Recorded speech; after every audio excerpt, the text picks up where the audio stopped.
When revival come into a place, it will remove the sins that are there. It will remove the idols that are there. But our own revival has brought new idols, have brought new sins that are now even being celebrated and instituted. Unfortunately, some of the practitioners have become leaders in the church, making it even more difficult to remove. The revival that Nigeria is talking about and reveling in is not a revival, because wherever revival happened, I was a grown-up boy in the days of Joseph Babalola. Joseph Babalola came to Kaba and did a crusade in Kaba. My village is 23 miles away. People trekked from my village to go and attend the crusade. He preached repentance. Witches and wizards and babalawos in all of my area were destroyed. There's a man in my village. He had a very big calabash. If any child dies somewhere, if they bring the child, he will put the head inside the calabash. The baby will cry out. In my presence, the man carried the calabash and was weeping and was going to the wilderness where he was going to throw it away. In my village, nobody, all the witches were thrown off their balance. All the babalawos, of which my father was one, they carried their craft and went and threw it into a place.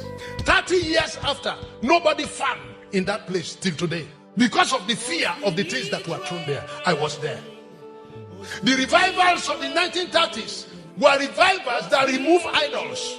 They were revivals that removed prostitution, that removed thieves. I was in Almolonga about 20 years ago. Like I said, I, Evangelist Issac, and myself were meant to speak in that conference, a conference of one. And there was a revival. That's why I went there. In South America, all the revivals that me, my eye has seen, there is none that look like the Nigerian type. I was lodged in a Princess Hotel that was not far away from the Guatemala International Airport. And they don't speak English, they speak Spanish. And I went to town because I couldn't eat their food. And they were all by the roadside, people who selling different stuff just like we do in Africa. It's a third world country, but they had revival. Their own revival came to the street. And when I got to the street, I bought banana, I bought oranges. I went there because I heard that there was a revival there. And I was part of that revival. Nobody,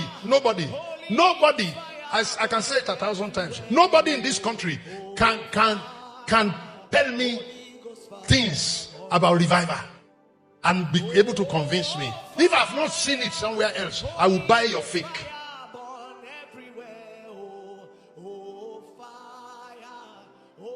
And when I wanted to pay, I asked the woman, how much do I pay?